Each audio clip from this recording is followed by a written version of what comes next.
Entonces comencemos directamente. Anotamos acá para no olvidarlo. Fundamento de fe. Primero hace falta una figura central que representa simbólicamente ¿a quién? A Adán. Muy bien. Segundo, una ofrenda que representa el mandamiento. Sí, tener fe en la palabra de Dios, o sea, representa fe en el mandamiento. Y tercero, un periodo de tiempo.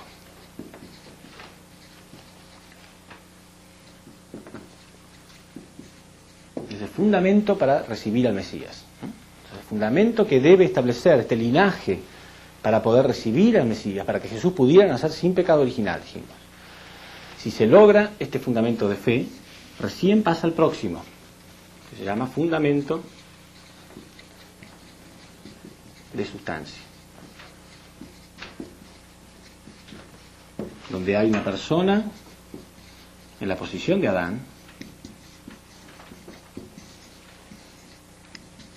y una persona en la posición de Lucifer. Entonces Dios ya quería establecer este fundamento durante la historia lo antes posible. Y según se logre este fundamento, Dios entonces puede enviar al segundo Adán. Entonces vamos a ver que esta persona, la posición de Lucifer, tiene el deseo de recibir el amor de Dios en forma directa, igual que Lucifer, y no aceptar con humildad a esta persona como intermediario.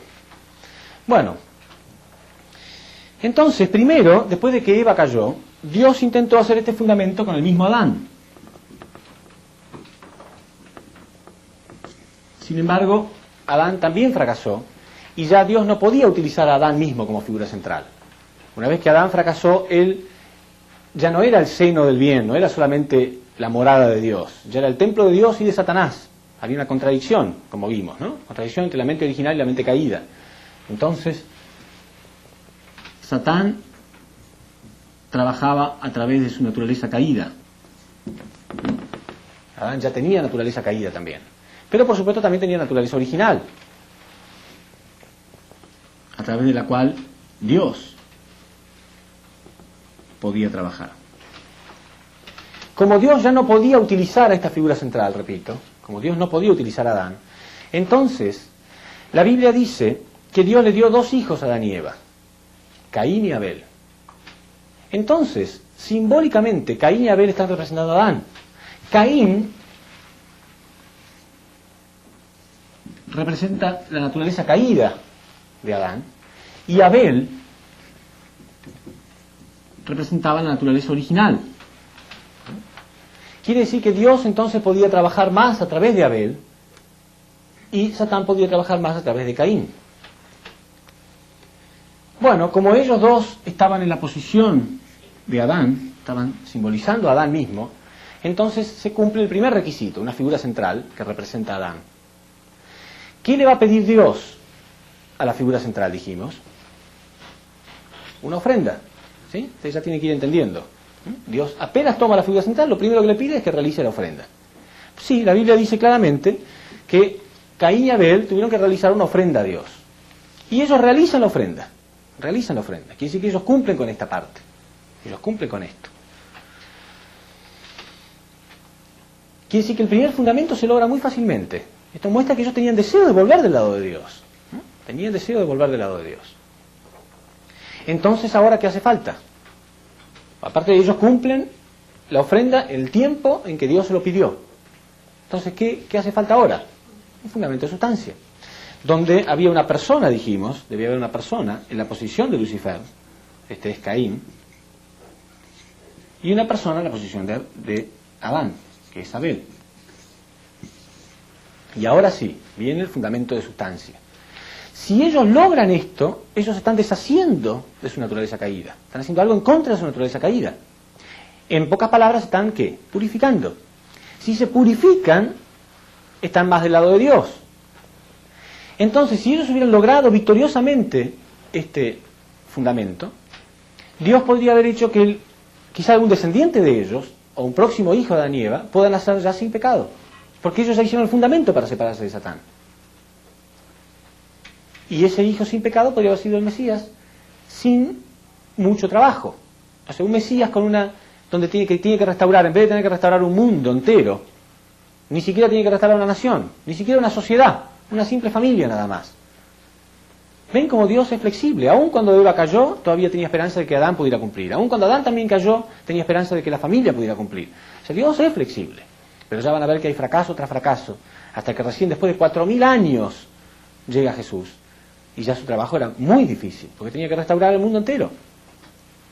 Bueno, de todos modos continuemos con esto, para ver que la fórmula es verdadera, para que vean cómo esta fórmula se repite constantemente.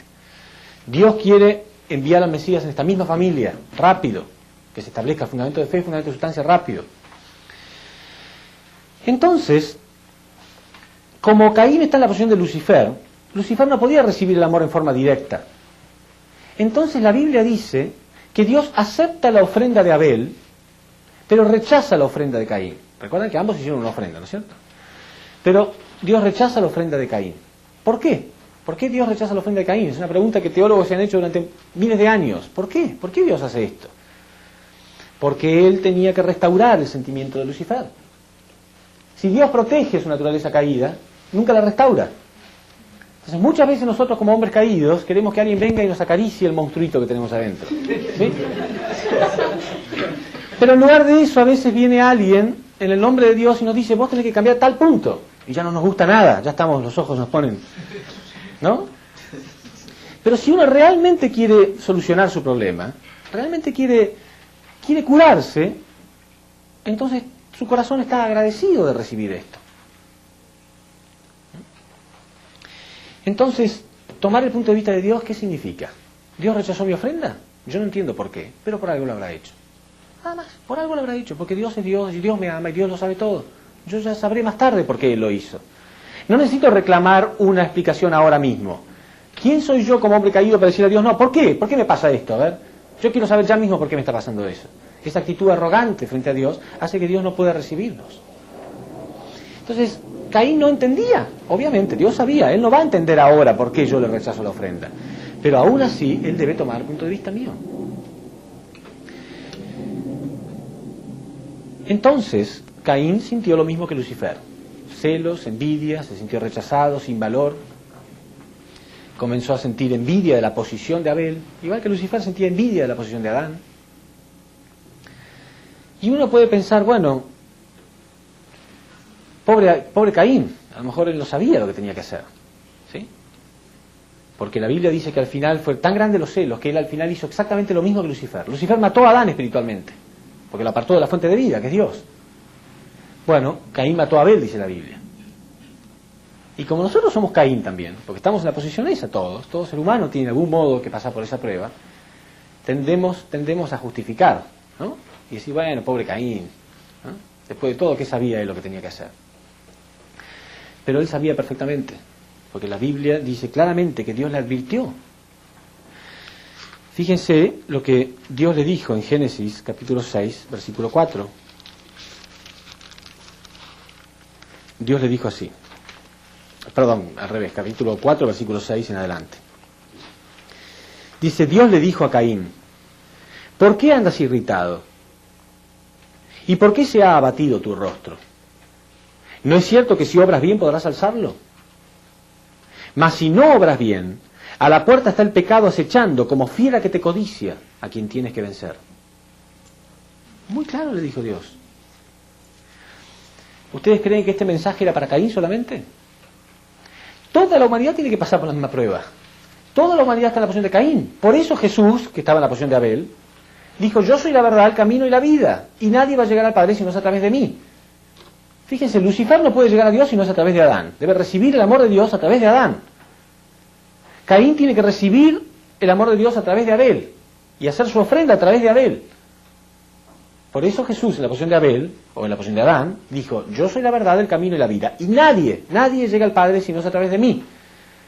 Quiere decir entonces que nosotros estamos todos en la posición de Caín, y el Mesías en la posición de Abel. Entonces, ¿este mensaje que acabamos de leer era para Caín nada más, o es para cada uno de nosotros? quiere decir que Dios nos dice en nuestra mente original, cuidado, ¿es verdad o no que hay una alarma? Cuando estamos resentidos, amargados, estamos por hacer algo malo, vengarnos de alguien, ¿no hay una alarma dentro de nosotros? Algo que nos dice, no hagas eso. Y Dios le advirtió a Caín, ¿por qué estás abatido? ¿Por qué has abatido tu rostro? ¿No es cierto que si obras bien podrás alzarlo? Pero si no obras bien, el pecado está a la puerta como fiera que te codicia. O sea, Satanás quería verse identificado en él.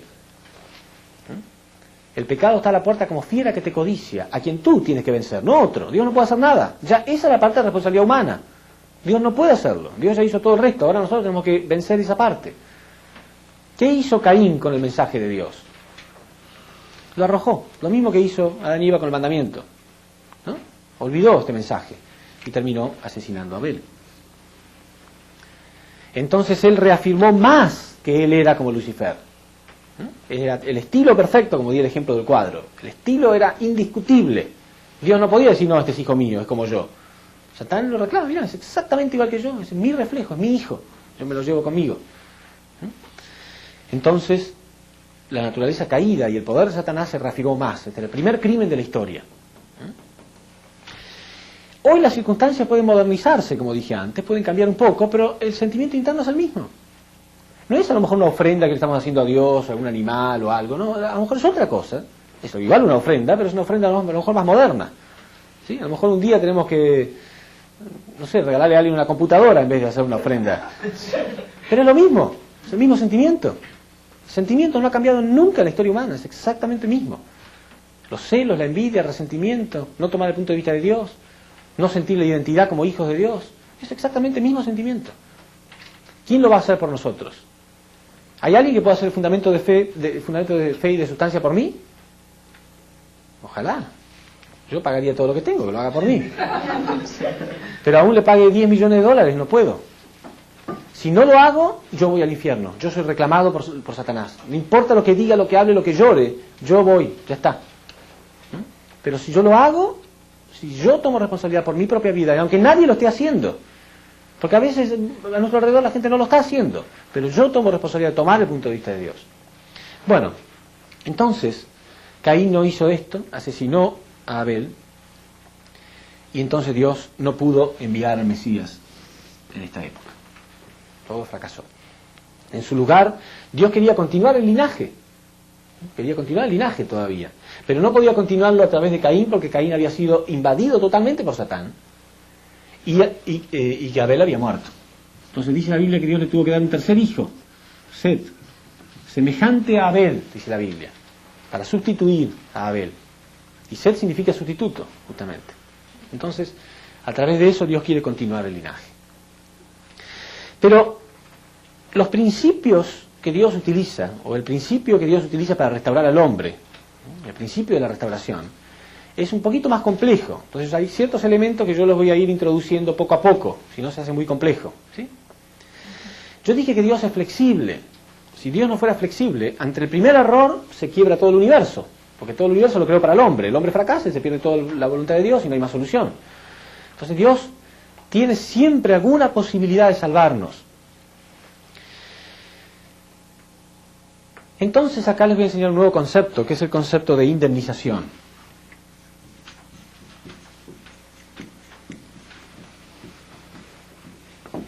Indemnización. ¿Qué significa indemnización? Muchas veces la indemnización está aparejada con algún sufrimiento, algún precio que tenemos que pagar. Pero en realidad indemnización es una inmensa bendición de Dios.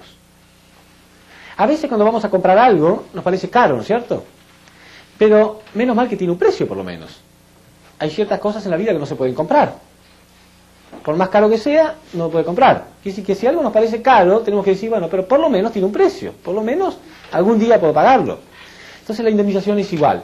La indemnización es la condición que una persona realiza después de un fracaso para recuperar la posición perdida.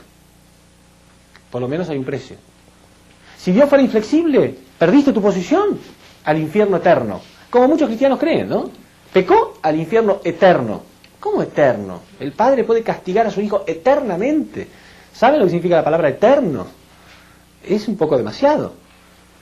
O sea que Dios nunca jamás lo va a perdonar. No, hay un precio. Por supuesto, en la medida que el pecado fue más y más grande, el precio puede ser muy costoso y muy duro para pagar, pero por lo menos hay un precio. En síntesis, indemnización significa aquello que la persona hace después de haber fracasado para recuperar su posición perdida.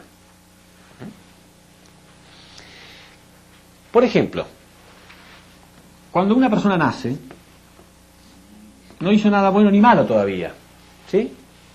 Entonces, en forma personal, esto es una balanza, ¿no? En forma personal, está como de igual a igual. De algún modo Dios tiene derecho porque Él lo creó y Él tiene naturaleza original, pero Satán tiene derecho porque Él nace con pecado original. Entonces, digamos que de este lado están las cosas que Satán pesa y de este lado están las cosas que Dios pesa. Si yo realizo una obra mala, estoy inclinando la balanza del lado satánico. ¿Entiendes? Todas las obras malas que nosotros hemos hecho desde que nacimos son fundamentos para que Satán me reclame más y más. Pero indemnización es la condición que se realiza para equilibrar de nuevo la balanza y aún para inclinarla del lado de Dios, para que Dios pueda reclamarme.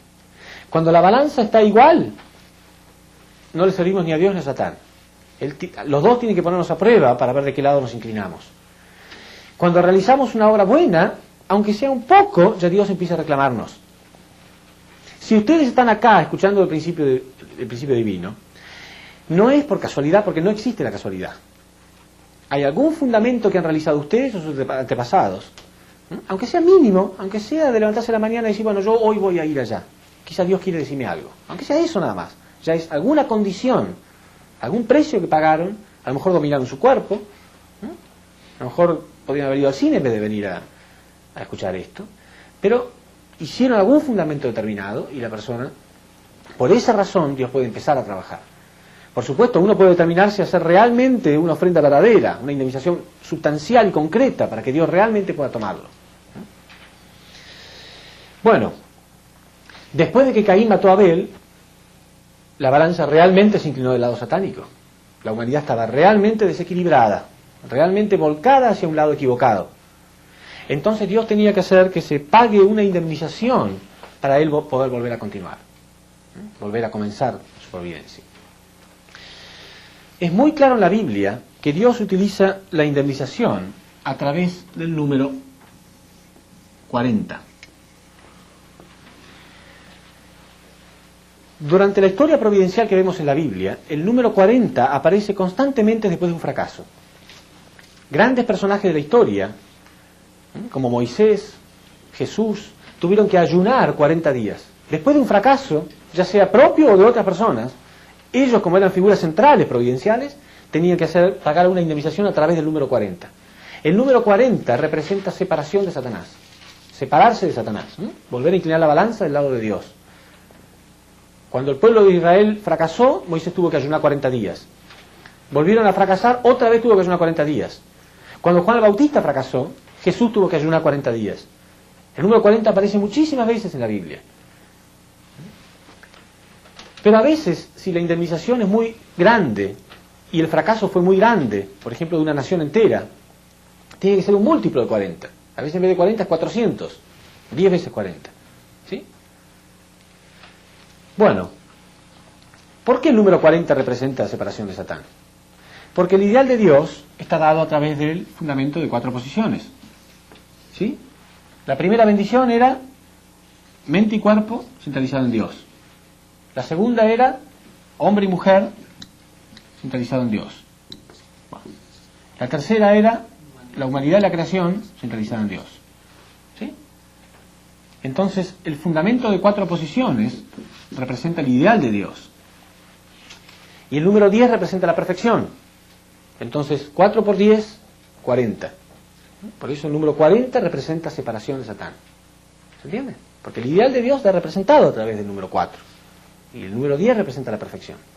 Entonces, 4 por 10, 40. Entonces, Dios utiliza, podría haber utilizado cualquier otra cosa, pero Dios tiene que utilizar algún patrón determinado para que se aplique siempre. Después de que Caín asesinó a Abel, dijimos, la balanza se inclinó realmente del lado satánico. Entonces, Dios no podía seguir trabajando. Dios no podía continuar como si nada hubiera ocurrido. Entonces, dice la Biblia, que hasta que Dios envió su próxima figura central, pasaron 1600 años. 1600 años. Y 1600 es igual a 40 por 40. Ahí está el número 40. 40 por 40 es igual a 1600. Entonces, durante 1600 años bíblicos, Dios no pudo enviar ninguna figura central, no hay ninguna providencia, no hay ningún salvador, no hay mensajes, nada. Dios no podía hacer nada. Satanás tuvo derecho a dominar al hombre durante todo ese largo periodo. Por lo tanto, obviamente fue el periodo más oscuro de la historia humana, muy oscuro. La Biblia habla de que cosas terribles ocurrían en aquella época. Los hombres hasta tenían relaciones sexuales con animales, era lo más bajo, el hombre había caído aún más bajo que los animales. Muy, muy bajo, dominado realmente por Satanás. Y Dios no podía hacer nada. ¿Se imaginan lo difícil que fue para Dios, en el medio de ese mundo, encontrar alguna persona que fuera justa? Entonces, después de 1600 años, Dios elige a Noé. Entonces, Noé estaba en la posición de figura central. ¿Sí? ¿Qué le va a pedir Dios a la figura central? Una ofrenda. Es siempre igual, ¿no es cierto? Sí. Una vez que esa ofrenda es realizada en el periodo de tiempo determinado, recién puede pasar el fundamento de sustancia. Todo igual. O sea que, en pocas palabras, Dios va a volver a intentar lo mismo que intentó en la familia de Adán, lo va a volver a intentar en la familia de Noé. Bueno, por esa razón Noé tenía dos hijos principales, que eran Sem y Cam, porque estaban en la posición de Caín y Abel respectivamente, y un tercer hijo, que se llamaba Jafet, pero que no tenía ninguna función providencial, porque estaba simplemente en la posición de Set. Set era solamente un sustituto, dijimos. Entonces el tercer hijo de Noé, Jafet, también estaba en la posición de Set, no tenía una función providencial. La verdadera función providencial la tenían Sem y Cam, porque ellos sí estaban en la posición de Caín y Abel, respectivamente. ¿Se entiende? Bueno, pero primero lo primero. Primero Noé tenía que realizar una ofrenda. Primero el fundamento de fe. Entonces, este sí que era un verdadero fundamento de fe. Porque fíjense ustedes que muchas veces la indemnización se realiza casi simbólicamente. O sea, la indemnización, porque Dios es muy bondadoso, puede ser pagada a un precio menor. Fíjense, Caín y Abel tuvieron que hacer una simple ofrenda nada más. Muy rápido hicieron un fundamento de fe. Pero debido a que ellos habían fracasado en el fundamento de fe, ahora el fundamento de fe en esta etapa tenía que ser mucho más sustancial, mucho más concreto. ¿Sí? O sea, la ofrenda tenía que ser mucho más grande. Por dos razones. Primero, porque había fracasado anteriormente. O sea, porque anteriormente fue tomado por Satanás. Lo hicieron correcto, pero Satanás lo invadió. Y segundo, porque estamos en la segunda etapa. Este es el primer intento de Dios, este es el segundo intento de Dios. Y ustedes saben que la segunda etapa fue la etapa donde Satanás logró hacer caer a Adán y Eva. ¿Recuerdan? Entonces en la segunda etapa fue donde se produjo la caída. Y esta está representando la segunda etapa. Por eso el fundamento de fe tiene que ser mejor construido, más sólido, más concreto. No podía ser algo simple nada más. ¿Se entiende? Bueno, entonces, ¿qué le va a pedir Dios a Noé? Algo muy extraño. Desde el punto de vista lógico, y esto es una buena enseñanza para cada uno de nosotros. No esperen que todo lo que venga de Dios sea lógico desde nuestro punto de vista. Porque somos nosotros los que tenemos que tomar el punto de vista de Él, no Él el nuestro. Entonces, Dios le pide a Noé que arme un barco, un arca, en una montaña. Porque va a haber un diluvio muy grande. Y que ese barco, esa arca, está representando a la creación entera. Por esa razón, el arca estaba dividida en 3 pisos, porque representa la etapa de formación, crecimiento y perfeccionamiento. Pero él tenía que armar esta arca en una montaña, donde no había agua. Y tenía que colocar dentro del arca macho y hembra, una pareja de cada especie animal. Porque, repito, está representando la creación. Todo el arca está representando la creación.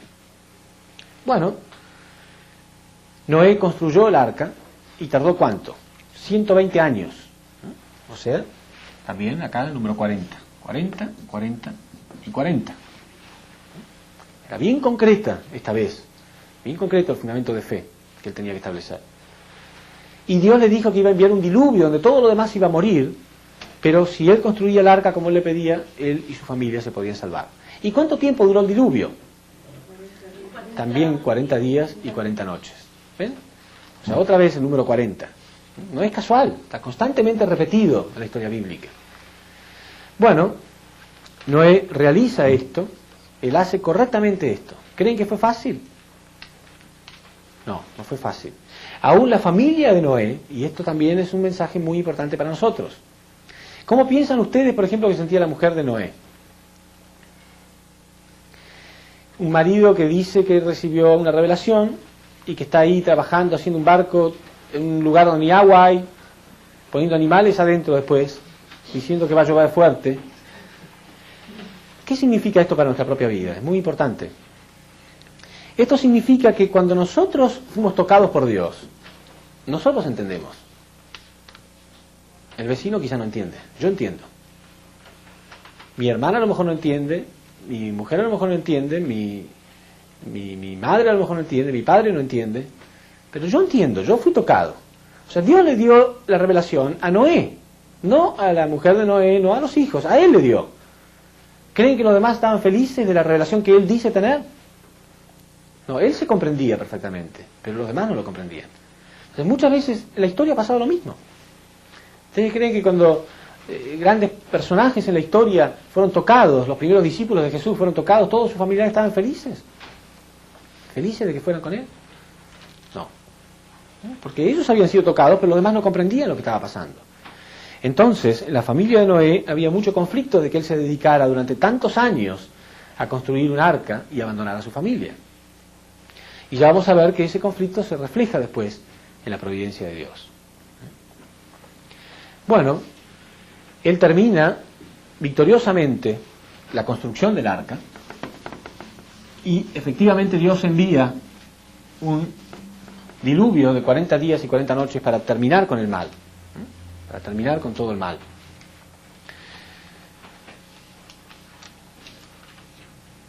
La Biblia dice entonces que en el arca había un ave de rapiña que giraba alrededor del arca, ¿sí? O sea, en el momento mismo en que Noé terminó el arca, hizo la ofrenda correctamente, el ave de rapiña giraba alrededor. Y la Biblia dice que el ave de rapiña representa a Satanás. ¿Qué significa esto simbólicamente? Significa que cuando nosotros hacemos la ofrenda correctamente y hacemos el fundamento correcto, Satanás tiene que apartarse. O sea, Noé largó el ave de rapiña y el ave de rapiña tuvo que salir del arca. Esto está simbolizando cuando yo hago el fundamento correcto, Satanás tiene que apartarse de mi vida, sí o sí. No tiene que tener temor. No tiene que tener miedo de que él a lo mejor diga, bueno, pero aún cuando hiciste el fundamento yo no me voy nada. No. Él tiene que apartarse de nuestra vida. No hay problema. Si uno conoce la fórmula, no hay problema. Entonces, Noé hizo el fundamento correcto y Satanás tuvo que apartarse. Bueno. Ahora, ¿qué viene? Si el fundamento de fe fue realizado en el periodo de tiempo correcto, porque ven que estaban las tres etapas, ¿no? 40, 40 y 40, que representaba el periodo de crecimiento, fue realizada la ofrenda en el tiempo correcto, ahora viene el fundamento de sustancia. ¿Sí? Bueno. Pero acá Dios pone a prueba a Cam, por dos razones. Porque en el fundamento de sustancia, la persona en la posición de Adán tiene que estar realmente unida a Dios. ¿Sí? Si Adán no estuviera unido a Dios, ¿qué sentido tiene que Lucifer se una a él para recibir el amor de Dios? Si Abel no está unido a Dios, ¿qué sentido tiene que Caín se una a Abel? ¿Se entiende? Entonces, Noé está representando a Dios. Noé está representando a Dios. ¿Por qué? Porque el arca representaba la creación. Y él hizo el arca. Es decir, que él representa a Dios. Dios trabaja a través de esta figura central. Entonces, si esta persona no puede estar unido a través del instrumento de Dios. Era bien claro que Noé era un instrumento de Dios. Porque mientras todo fue, a través del diluvio fue destruido, ellos se dieron cuenta que realmente Noé no estaba mintiendo cuando estaba hablando de que vendría un diluvio. Es decir, que ellos sabían que realmente era un instrumento de Dios.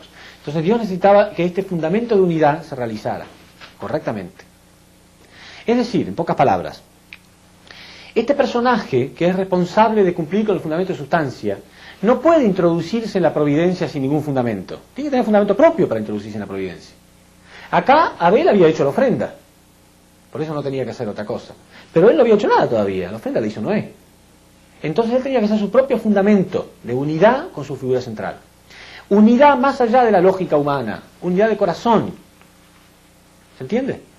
Entonces, dice la Biblia que después del diluvio, Noé establece una viña y una tienda, y un día toma del vino, de la viña, y se queda, se alcoholiza, se emborracha, y se queda dormido dentro de la tienda desnudo. Y ahí Cam lo ve. Pero piensen ustedes, él sabía que realmente Dios amaba a Noé y que su padre era un instrumento de Dios y que él había salvado su vida por la fe que él tenía. Cuando uno ama mucho a una persona, no trata de justificarlo de algún modo. Eso que él hizo no fue nada malo, él no pecó en contra de nadie, él estaba privado en su propia tienda, ¿cuál es el problema? Pero si uno quiere hallar escándalo, lo puede encontrar. Por eso Jesús decía, yo soy la verdad, el camino y la vida, y nadie llega al Padre si no es a través de mí. Y dichoso el que no haya escándalo en mí. No dijo dichoso yo, no dijo porque va a ser más cómodo para mí, dijo dichoso él si no haya escándalo en mí. ¿Por qué? Porque él se tiene que unir a mí. Porque yo soy la verdad, el camino y la vida, no hay otra solución. Y si él haya escándalo en mí, no se va a poder unir a mí. Pero él buscó escándalo. ¿Por qué? Si él podía haber justificado a su padre fácilmente, tenía muchos ejemplos ya de que su padre era un instrumento de Dios. ¿Por qué buscó la pajita en el ojo ajeno? Porque Jesús decía, no buscar la pajita en el ojo ajeno, más vale sacarte la viga que tienes en tu ojo. Él tenía mucha naturaleza caída, pero ahí estaba buscando algún defecto en su padre. ¿Por qué? Bueno, siempre el hijo que está en la posición de Caín es el hijo mayor. ¿Sí? El hijo mayor está en la posición de Caín. ¿Por qué? Porque Lucifer fue creado primero, ¿sí? Y Adán fue creado después. Entonces el primer hijo está en la posición de Lucifer, en esta etapa de la providencia. Después vamos a ver que eso cambia, pero en esta etapa de la providencia. Entonces él era el hijo menor. El hijo menor generalmente está más cerca de su madre, ¿no es cierto? La madre lo mima un poco más. Y la madre era la que estaba negativa realmente con Noé. ¿Es lógico o no? La madre estaba mal, su esposo había estado ahí trabajando durante años y años y años abandonando a su familia. Y ella no había recibido ninguna revelación, a ella no le inspiraba que Noé dijera que estaba haciendo la voluntad de Dios. Entonces ella transmitió esto con Cam. Entonces primero Cam tenía que realizar un fundamento propio de unidad a la figura central, tenía que tener derecho para estar introducido en la providencia. Y segundo, porque Dios sabía, Dios ve todo, Dios sabía que no había unidad ahí. Entonces él lo puso a prueba para que él realmente se arrepienta y realmente pudiera unirse a Noé. ¿Entiende? Que haga su propio fundamento de unidad. Si no, Dios no podía continuar la providencia. Cuando Dios ve que no estamos muy unidos a la figura central, Dios hace alguna providencia para que nosotros nos unamos o no continuemos. No podemos continuar así. Tenemos que hacer algo. Bueno, Cam fracasó por completo. Cuando vio a su padre desnudo, comenzó a multiplicar el mal, mandó a su hermano Sem a taparlo caminando de espalda, que ni lo mire, y multiplicó el mal, con Sem, con Jafet, etc. Se escandalizó y criticó a su padre. Cuando Noé se despertó y se enteró de lo que él había hecho, dijo, maldito seas Canaán, o sea, el hijo de Cam, porque tus descendientes serán esclavizados y perseguidos por los descendientes de tu hermano. Serán los sirvientes de los descendientes de tu hermano. ¿Sí? Bueno, entonces ya había ahí una clara separación y un claro fracaso de Cam. Entonces, el fundamento de sustancia nunca se pudo llevar a cabo. El fundamento de sustancia nunca se pudo llevar a cabo. ¿Por qué? Porque fracasó ya acá la unidad en la figura central. Entonces, otra vez Dios perdió la posibilidad de enviar al Mesías en esta época. detrás de esto ustedes tienen que observar también la frustración de Dios. La frustración de Dios. Dios quiere estar angustiado, queriendo salvar al hombre, y ve como el hombre es constantemente engañado por Satán, muy fácilmente. Satán engañó a Cam, a pesar de que él estaba en la posición de Abel. Se supone que él debería ser más satánico, pero aún la persona que estaba en la posición de Abel fracasó. Entonces, la Biblia dice que pasan 400 años, otra vez el número 40 ahí, múltiplo de 40 después de este fracaso, hasta que Dios puede enviar a la próxima figura central, que era Abraham. Otra vez se perdió este periodo. Pero fíjense, ahora estamos en la tercera etapa, ¿sí? Cuando ustedes observan las tres etapas de crecimiento, Adán y Eva, repito, cayeron en estas dos etapas. Quiere decir que Satán dominó la etapa 1 y la etapa 2, pero nunca pudo dominar la etapa número 3. ¿Sí? En la primera etapa el fundamento de fe fue victorioso, ¿verdad? En la segunda etapa el fundamento de fe también fue victorioso. Entonces ya estaba en la tercera etapa del fundamento de fe. Lo que fracasaba era el fundamento de sustancia. Este fundamento de Caín y Abel, pero el de fe no. La ofrenda le hicieron bien Caín y Abel. La ofrenda le hizo bien Noé. Entonces ahora es la tercera etapa. Y debido a que estaba en la tercera etapa que Satán nunca había dominado todavía, entonces Dios podía volver a hacer que la ofrenda sea sencilla, simple. Dios trata de hacerlo lo más simple posible. Las cosas se complican cuando fracasamos. Entonces la ofrenda simple que Dios le va a pedir a Abraham ahora es también representando las tres etapas de formación, crecimiento y perfeccionamiento. Dios le pide a Abraham que él simplemente tiene que tomar una novilla, una cabra y una paloma, ponerlas en un altar, dividirlas en dos y ofrecérselas a Dios. Muy sencillo. ¿Por qué dividirlas en dos? Las ofrendas del Antiguo Testamento siempre eran divididas en dos, porque esto está representando la separación del bien y el mal, la separación de Caín y Abel, ¿no? La separación entre el bien y el mal. Si no, una ofrenda no podía ser pura, Satán podía reclamar también, ¿no? Pero entonces era como separar el bien del mal. Bueno, pero acá también hay, como siempre, una invasión satánica, y Satán también trata de hacer que el hombre falle. Porque la tendencia del hombre caído es pensar que si algo es sencillo, a lo mejor no es tan importante. Abraham en realidad lo que estaba teniendo acá era una gran bendición de Dios. Dios le estaba dando la posibilidad de realizar algo sumamente importante para la providencia, pero en forma fácil. Pero tan fácil lo vio que pensó que a lo mejor no era tan importante. ¿Nos pasa lo mismo a veces? No hace falta escuchar una voz del cielo o, no sé, algo grave para tomar conciencia de que Dios está esperándonos. Puede ser algo sencillo y bien hecho con un buen corazón. Por ejemplo, personas religiosas hacen ayunos, ¿no? ¿Qué es más valioso, un ayuno de 7 días o un ayuno de un día? Bueno, algunos piensan de 7 días, no necesariamente. Un ayuno de 7 días mal hecho, no con un corazón realmente puro, a lo mejor tiene menos valor que un ayuno de un día realmente hecho con un corazón 100% puro. No importa tanto la parte externa de la ofrenda, sino el valor interno o el corazón interno con el que uno lo hace. Bueno, Abraham, dice la Biblia que él tomó la novilla y la ofreció, dividió la novilla en dos, tomó la cabra e hizo lo mismo, pero en la última parte de la ofrenda, él se quedó dormido. Se fue a dormir, quizá pensando que más tarde lo iba a realizar. Pero en realidad, si Dios nos pide algo, debe ser respetado, ¿qué? El periodo de tiempo. Aparte, estas tres etapas estaban representando también simbólicamente el periodo de crecimiento. Pero no, él lo dejó para más tarde, pensando que no era muy importante. Se quedó dormido.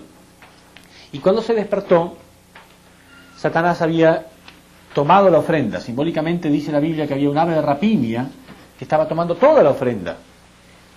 No solamente lo que él no había separado, sino toda la ofrenda. ¿Qué significa eso? Que una ofrenda mal hecha es peor que no hacer nada. Satanás puede tomar todo, puede reclamar todo. Entonces, Abraham, que tenía la posibilidad de realizar la tercera ofrenda, el tercer fundamento de fe, de un modo sencillo, él fracasa.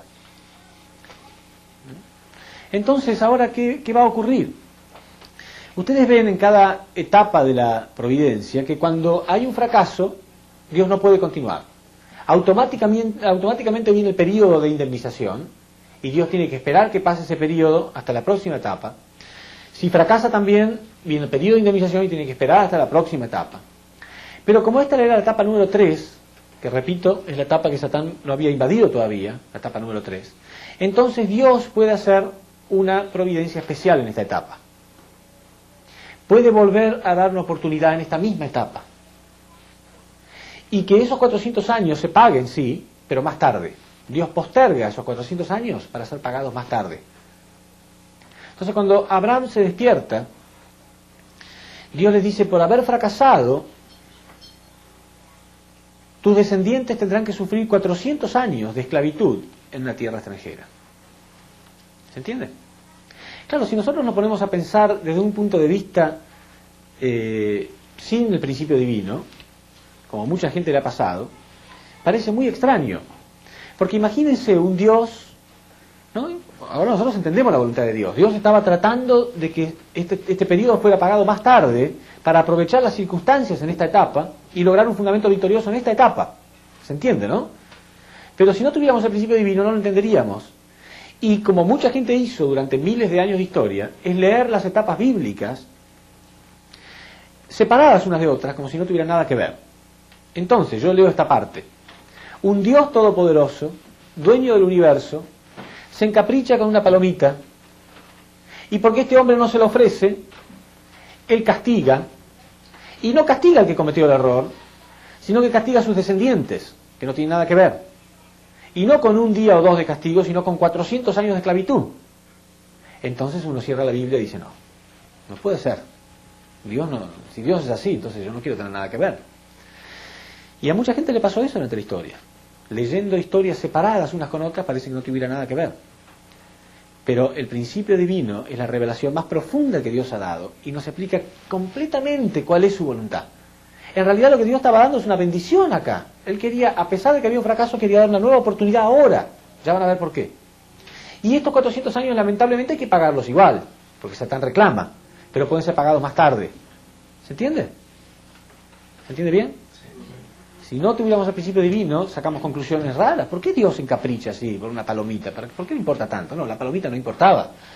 Lo que importaba era la ofrenda, el fundamento de fe, el corazón que Dios pudiera reclamar a este hombre del lado satánico para su lado. Entonces, como todas las figuras centrales, vimos tenían dos hijos principales en la posición de Caín y Abel, ¿verdad? Entonces, Abraham también tenía dos hijos principales. Uno era Ismael y el otro era Isaac. Y les quiero contar un poquito la historia acá, para que vean cómo Dios trabaja y puedan interpretar más la voluntad de Dios. Porque al principio, la esposa de Abraham, Sara, no tenía posibilidades de tener hijos, era estéril. Sin embargo, en su vejez, cuando ya es mucho más difícil todavía, Dios hizo el milagro de que Sara deje de ser estéril y tenga hijos. Entonces uno puede preguntarse: bueno, ¿por qué hizo esto Dios? Si va a hacer el milagro, ¿por qué no lo hizo antes? Pero es muy interesante cómo Dios trabaja. Porque la Biblia dice que Abraham quería tener su descendencia, y como su mujer no podía tener hijos, entonces Sara le permite a Abraham tener un hijo con una de sus esclavas. Y así nace Ismael. Quiere decir que Ismael era hijo de Abraham, pero no de Sara. Y después de esto, Dios hace el milagro de que Sara pueda tener hijos. Entonces uno se pregunta: ¿por qué no lo hizo antes? ¿Por qué tuvo que haber nacido este hijo ilegítimo?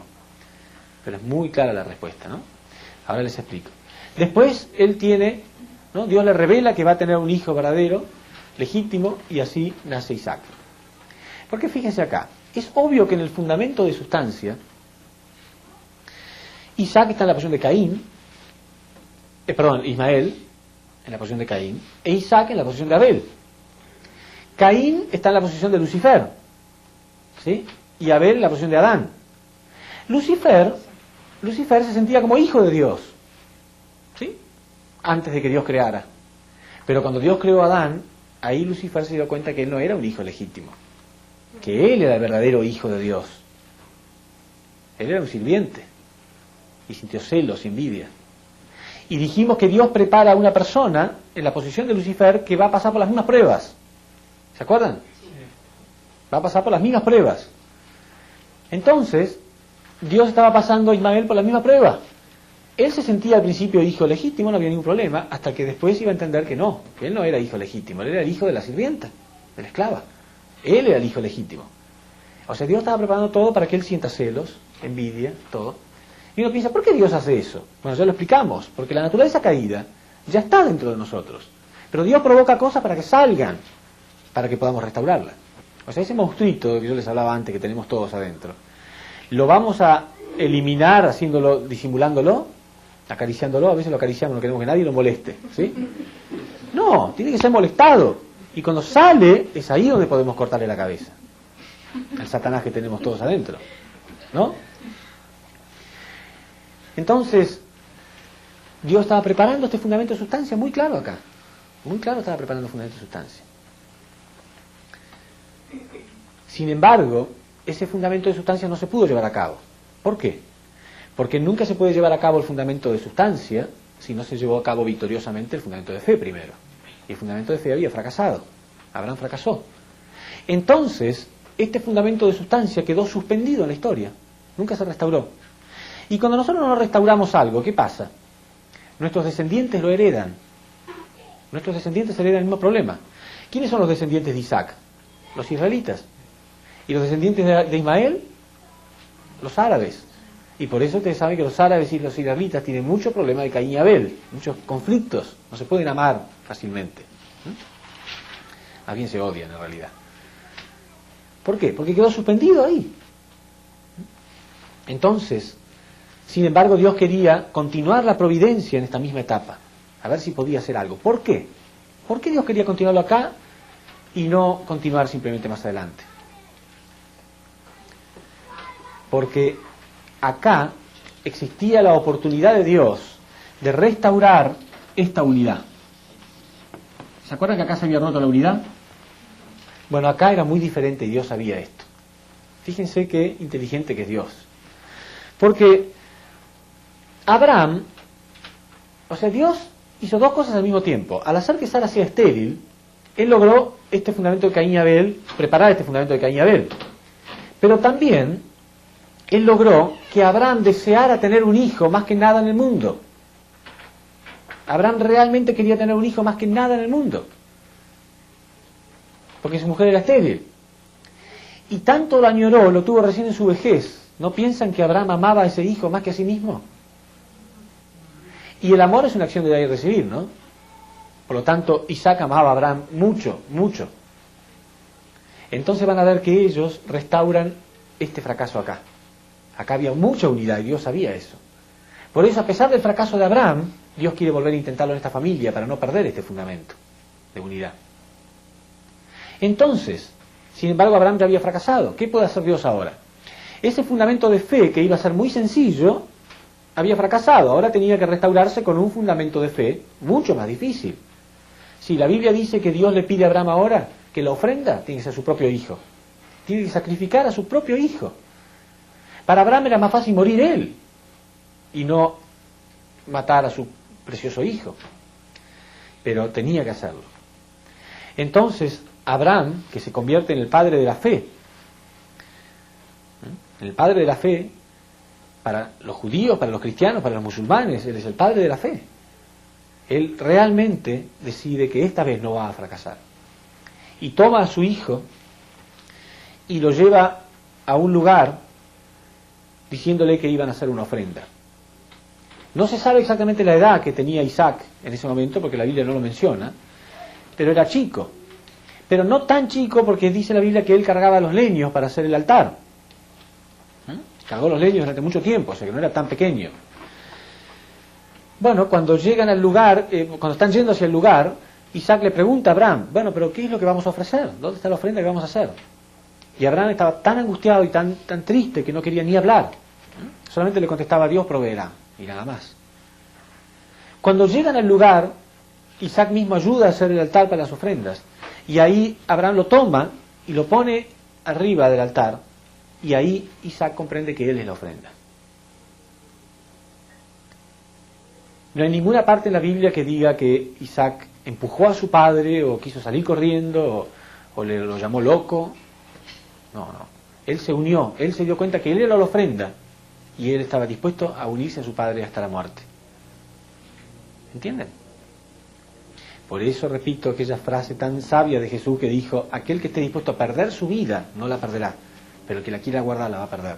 Porque en el momento en que Abraham estaba sacrificando a Isaac era como matarse a sí mismo, porque él amaba a Isaac más que a sí mismo. Y por esa actitud de Abraham de estar dispuesto a sacrificar a su hijo y de Isaac de estar dispuesto a morir, Dios pudo enviar un ángel que tomó la mano de Abraham y le dijo, está bien, no hace falta. Ahora sí que Dios puede confiar en vos. Ahora sí. Antes no, porque había fracasado, pero ahora sí. Quiere decir que era como si la ofrenda hubiera estado hecha. ¿Se entiende? Ahora, piensen ustedes y vean ustedes la diferencia inmensa. Porque hay gente que es como Cam, hay gente que es como Isaac, hay gente que es como Abraham, hay gente que es como Caín, ¿no? Cada uno de nosotros va a estar en la providencia en una posición determinada. Fíjense esta persona. Él tiene una figura central que es victoriosa o fracasada. Muy victoriosa. Muy victorioso, un instrumento de Dios muy claro, pero está ahí buscándole defectos. Repito, por eso Jesús decía, dichoso el que no haya escándalo en mí. Pero él tenía una figura central que había fracasado. Él sí podía haber tenido la excusa de decir, ¿por qué voy a morir yo? ¿Yo tengo que morir porque vos fracasaste?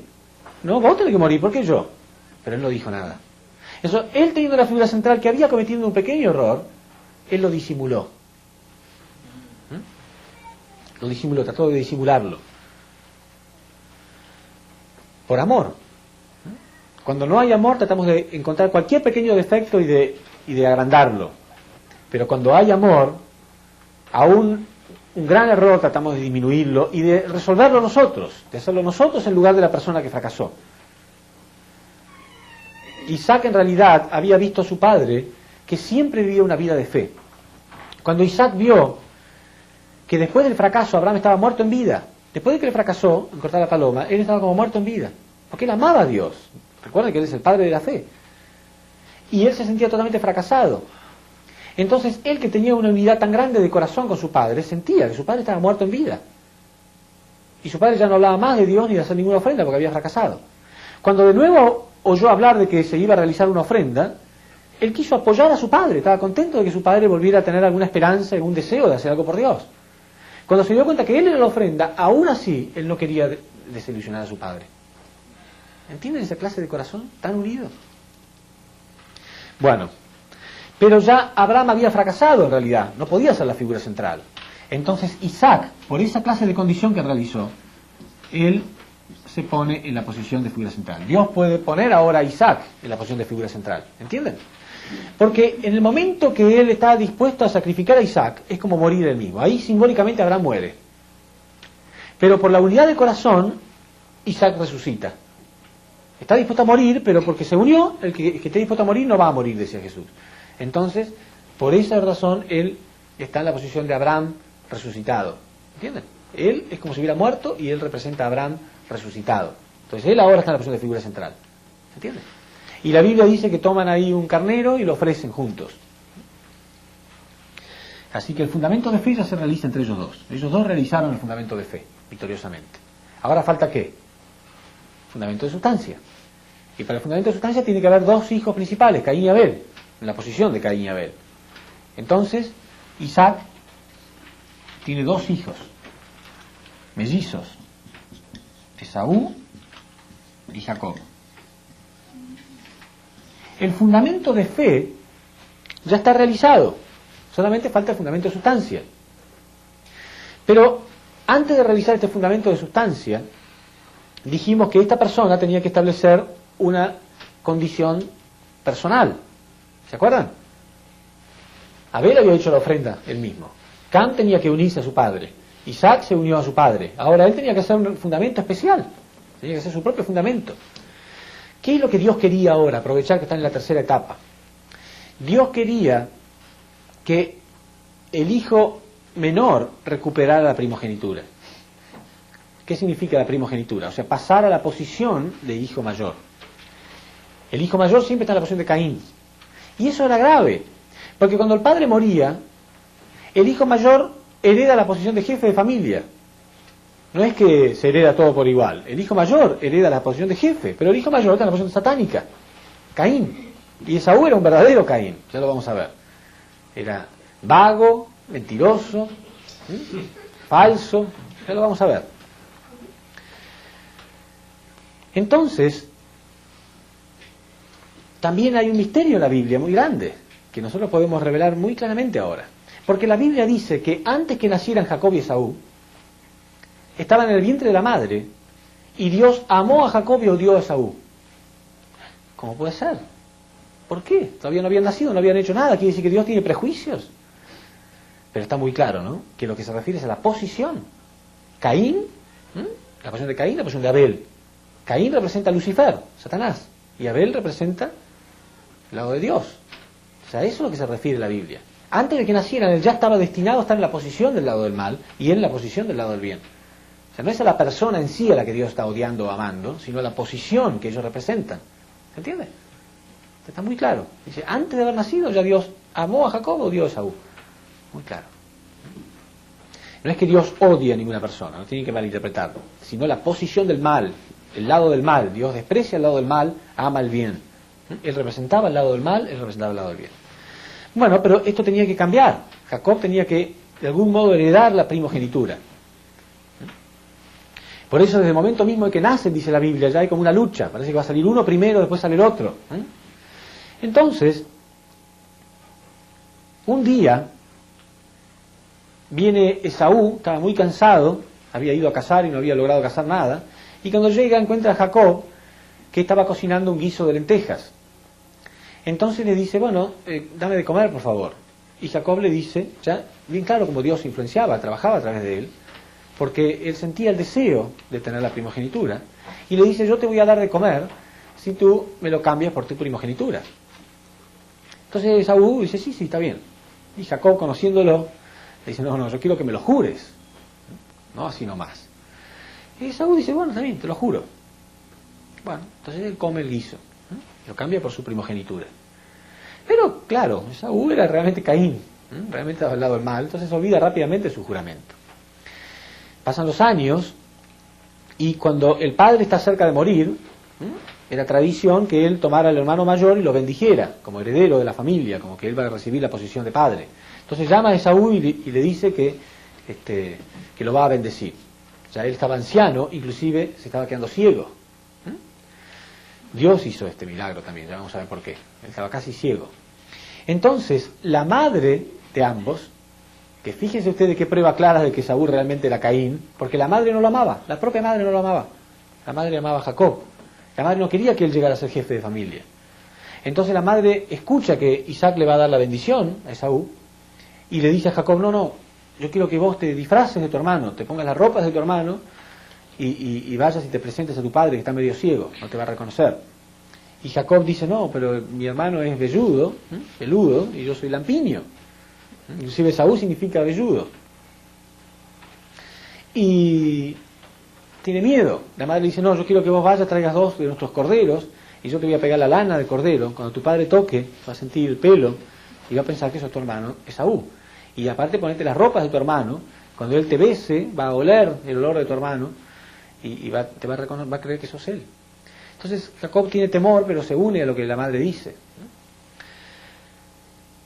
Y cuando llega, al principio habla un poco Jacob, entonces Isaac duda, siente que la voz es la de Jacob, no la de Esaú. Pero le pide que se acerque y que lo bese, y cuando siente el olor de Esaú y lo toca, cree que es Esaú y lo bendice. Algunos piensan, bueno, ¿por qué hizo esta trampa Jacob? Pero él no hizo ninguna trampa, su hermano había prometido esto, había jurado esto ya. Pero él era bien claro que no iba a cumplir. Y era importante para Dios, importante para la providencia de Dios. Entonces él estaba influenciado por Dios en realidad. Bueno, pero ¿qué pasa? ¿Cuál es la condición común entre Caín y Abel, que Caín siempre quiere matar a Abel, ¿no es cierto? Lucifer mató a Adán, Caín mató a Abel, ¿no? Entonces siempre el lado del mal quiere destruir el lado del bien. Entonces, ¿qué piensan ustedes que sintió Esaú cuando se enteró que su hermano le había quitado la primogenitura? Él llega, pide la bendición de su padre, y ahí su padre se da cuenta y dice, ¿cómo? Acabo de dar la bendición. Entonces ahí se dan cuenta que Jacob había tomado la bendición, y Esaú le dice, no, bendíceme a mí igual. E Isaac dice, no, una vez que di la bendición, no puedo quitarla. Entonces él se enfurece y decide ¿qué? Decide matar a Jacob. Y ahí la madre de ambos escucha esto, y le dice a Jacob que su hermano lo quiere matar, que tiene que escapar a las tierras de Labán, que era un tío que ellos tenían, hermano de su madre. ¿Pero por qué? Porque se supone que para establecer el fundamento de sustancia, Caín y Abel tienen que unirse, no escaparse. ¿Pero por qué Dios permite que primero se escapen? Ya vamos a ver esto, muy profundo, muy profundo. Jacob se escapa a las tierras de su tío Labán, ¿saben por qué? Por varias razones, mucho simbolismo hay detrás de esto que voy a explicar. Primero porque hay una separación de 21 años. Durante esos 21 años, Dios hace un trato con Satán en realidad. Dios no es el mero enfrentamiento entre dos hermanos, es el enfrentamiento entre el bien y el mal, es el enfrentamiento entre el odio y la verdad, entre el odio y el amor, perdón. Entonces, Dios trabaja con Jacob durante 21 años. Dios trabaja, lo acompaña durante 21 años, lo llena de su amor. Pero durante esos 21 años, Satán trabaja con Esaú y lo hace más resentido.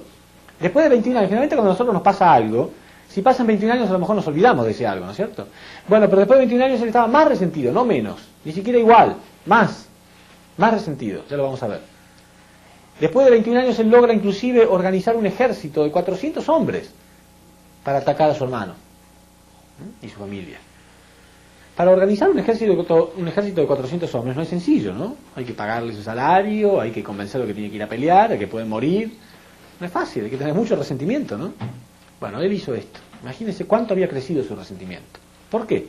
Porque Dios había permitido esto. Satán puede trabajar a través de él con odio, yo puedo trabajar a través de Jacob con amor. Porque este no es el mero enfrentamiento entre dos hermanos, sino el enfrentamiento entre la verdad, entre el amor, entre el odio y el amor. Históricamente estaba representándose eso.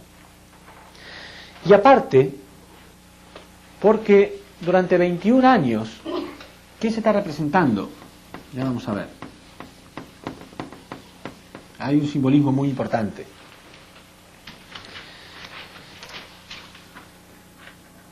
Cuando Jacob llega a la casa de su tío Labán, enseguida Jacob conoce a la hija menor de Labán. Labán tenía 2 hijas. Y él conoce a la hija menor y se enamora enseguida. Entonces le pide la mano de su hija a Labán. Y Labán era un tirano, aprovechador, explotador. Entonces le dice a Jacob, bueno, yo te voy a dar la mano de mi hija si trabajas 7 años gratis para mí. Entonces Jacob amaba tanto a la hija menor de Labán que decide, bueno, está bien, yo voy a trabajar estos 7 años gratis. Cuando terminan estos 7 años, Jacob es engañado por Labán, y Labán, en vez de darle la hija menor, le da la mayor, con la excusa de que es una tradición de esos lugares, de que no se puede casar la menor mientras la mayor permanezca soltera. Una pregunta muy elemental es, ¿por qué no se lo dijo antes? Bueno, porque él quería que trabajara otros 7 años gratis. Le dijo, pero no te preocupes, todo tiene solución. Si trabajas otros 7 años gratis para mí, yo te voy a dar a la hija que vos querés. Otros 7 años. ¿Pero qué representa todo esto? Bueno, después de que son pagados esos 14 años, Jacob hace un trato con Labán. Le dice, bueno, ahora yo voy a continuar trabajando para vos sin cobrarte nada. Lo único que yo quiero es quedarme con las ovejas, porque ellos criaban ovejas, que tengan manchas. Las que son puramente blancas son para Labán, son para vos. Pero las que tengan alguna mancha son para mí. Y Labán creyó ver la oportunidad de aprovecharse de nuevo de su sobrino, porque casi ninguna oveja tenía manchas. Pero dice la Biblia que él tenía un sistema para hacer que se reproduzcan las ovejas que él quería. Él clavaba unas estacas en el piso y cuando las ovejas estaban pastando, ¿no?, rozaban contra las estacas y se excitaban sexualmente y se multiplicaban. Yo no creo que ese sistema funcione mucho. Es más un milagro de Dios. Dios hizo el milagro que se multiplicaran las que Él quería. Eso muestra cómo cuando estamos del lado de Dios, Dios puede bendecirnos todo lo que Él quiere. No se tiene que preocupar por cosas económicas. Cuando Dios quiere, Él nos bendice. A unas personas más geniales, los negocios le van mal cuando hicieron mal fundamento. Y a unas personas más simples, las cosas le van muy bien cuando Dios quiere. Entonces Dios quería que le vaya bien. Bueno, el punto es que se multiplicaban las ovejas que Él quería. Entonces después Labán vio que las ovejas con manchas se habían multiplicado mucho. Y le dijo a Jacob, bueno, vamos a hacer un trato. La próxima vez vamos a cambiar. Yo me quedo con las que tengan manchas negras y tú te quedas con las que son blancas. Y Jacob siempre muy bueno, siempre al lado de Abel. Siempre bueno, siempre decía que sí a todo. Bueno, cómo no. Pero él hizo que se multiplicaran, cambió las estacas, hizo que se multiplicaran las ovejas blancas. Entonces, otra vez él quedó con todo. Entonces Labán vino de nuevo y dijo, mira, vamos a volver como era el trato original mejor. Yo me voy a quedar con las que tengan de nuevo las blancas y vos te quedás con las manchas negras. Bueno, cómo no, y él volvió a cambiar las estacas y otra vez, y así 10 veces ocurrió, durante 7 años. ¿Qué quiere decir esto? Las 3 etapas de formación, crecimiento y perfeccionamiento que siempre mencionamos, iban a ser para Adán y Eva, cuando ellos tenían que crecer, iban a ser de 7, 7 y 7 años. O sea, Adán y Eva tendrían que haber llegado a la perfección en 21 años aproximadamente. Entonces, ¿qué representan estos 7, 7 y 7 años? Obviamente, Labán está representando a Satán. ¿Sí?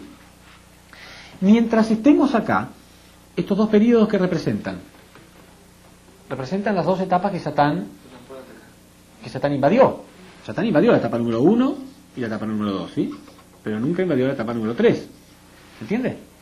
Entonces, mientras estemos en estas 2 etapas, significa que Satán puede dominarlos, porque Labán dominó durante esos 14 años. Pero en cuanto él cruzó la 3ª etapa, significa que salió del dominio satánico. Entonces Dios pudo bendecirlo por completo. E inclusive él logró vencer a Satán. ¿Se entiende? Quiere decir que cuando el hombre logre cruzar esa 3ª etapa, entonces él puede apartarse de Satanás. Satanás no puede dominarlo más. ¿Y cuándo cruzamos esa 3ª etapa? Con la bendición de Cristo. Cuando nos injertamos en el linaje de Cristo no tenemos más pecado original.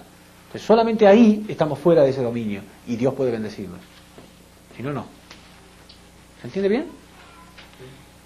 Bueno, esa era la razón por la cual Dios permitió que Esaú y Jacob se separaran por 21 años. Pero otra de las razones, como ya mencioné, era porque Dios quería preparar a Jacob con un corazón perfecto durante 21 años.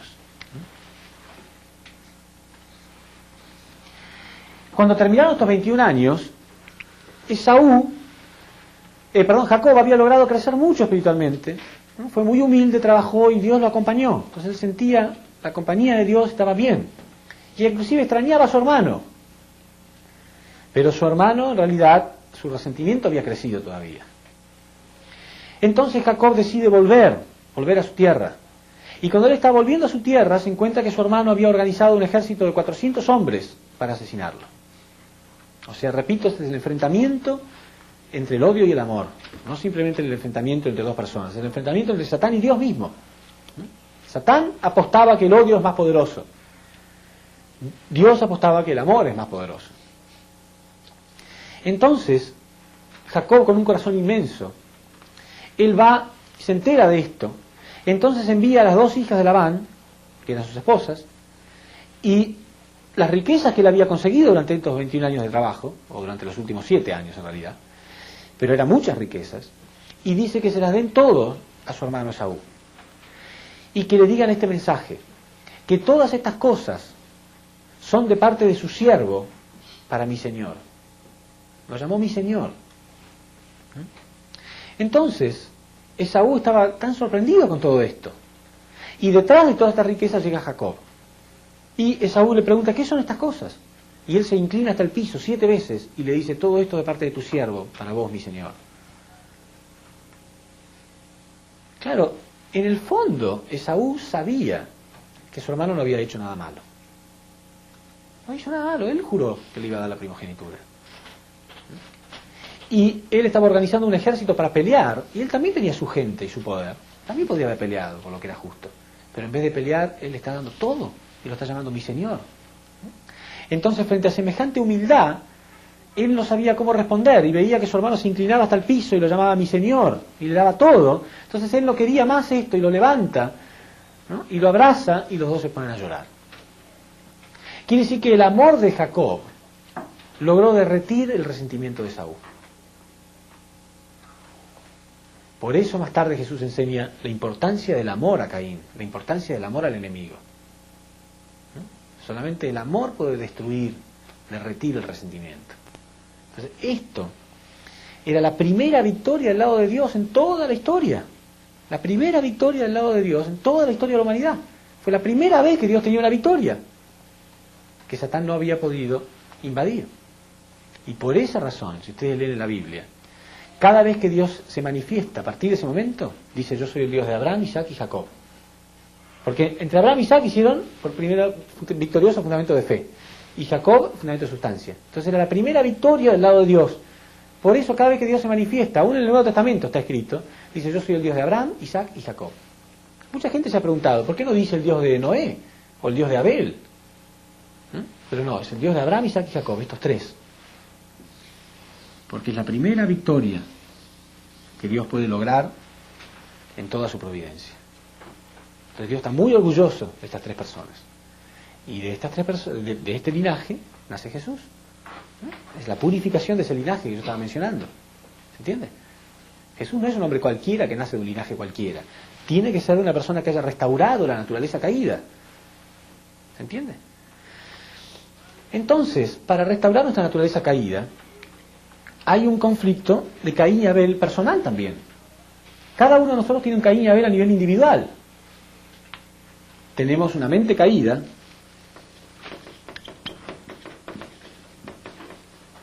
que está del lado del mal y una mente original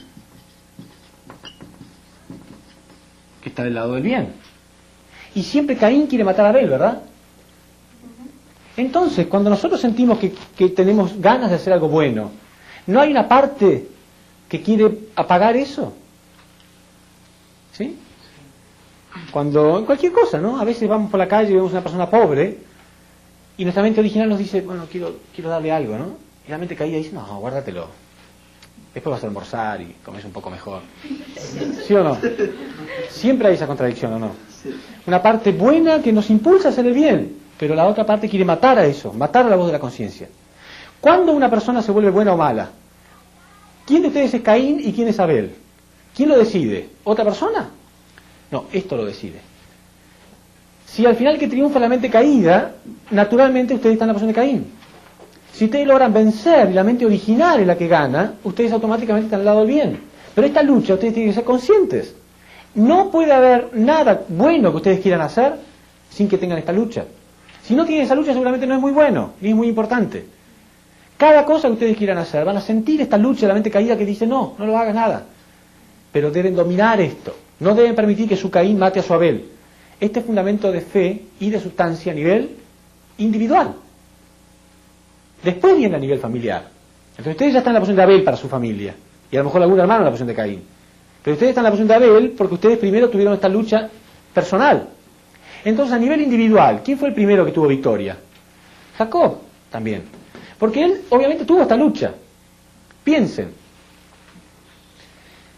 Si a veces a nosotros nos cuesta dar algo a un pobre en la calle, ¿cuánto más le habrá costado a Jacob darle 21 años de trabajo a este hermano que era vago y mentiroso? ¿Entienden? Él no merecía nada en realidad, Esaú. Si a nosotros nos cuesta dar, repito, una moneda, ¿ustedes le regalarían a un pobre un mes de su salario? Difícil, ¿no? ¿Y un año? ¿Y 10 años? Bueno, él le regaló 21 años. Todo lo que tenía se lo dio. 21 años de esclavitud casi. ¿Entienden? ¿No creen que su mente caída quedó destruida? Él destruyó su mente caída y su mente original brilló. Por eso él estaba en la posición de Abel. Y por eso recién pudo ganar a su hermano Caín. Entonces es sumamente importante sumamente importante que podamos entender cómo se restaura eso. Bueno, entonces, el fundamento de fe y fundamento de sustancia tiene que realizarse primero a nivel individual. Ahí tuvo victoria Jacob. Después a nivel familiar. Pero después tiene que ser a nivel nacional y después a nivel mundial. Individual, familiar, nacional, mundial. En cada nivel tiene que ser establecido. ¿Se entiende? Bueno, él logró a nivel individual y a nivel familiar. Ahora hacía falta a nivel nacional. ¿Qué significa? Que hay, en vez de haber una persona en la posición de Caín, hay una nación. Esta era la nación de Israel. ¿Sí? Y una persona en la posición de Abel, que era Moisés.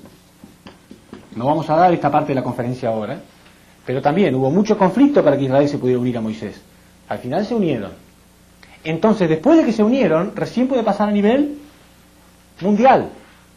Entonces está el mundo en la posición de Caín y Jesús, el Mesías, en la posición de Abel. Ahora piensen, vean esto. La parte que está en la posición de Caín siempre quiere destruir a la parte que está en la posición de Abel.